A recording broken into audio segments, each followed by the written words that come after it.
ജനീല് പാടുന്ന കേൾക്കുമ്പോൾ എന്താ പറയുക, ഈ പാട്ട് പിന്നെയും ഒന്ന് പോയി കേൾക്കണമെന്ന് തോന്നി.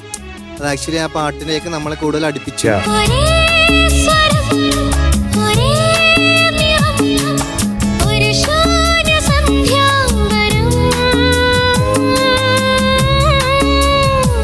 ഒരുപാട് ആഹാ മൂമെന്റ്സ് ഉണ്ടായിരുന്നു പാട്ടിലൊക്കെ പാടിയത്.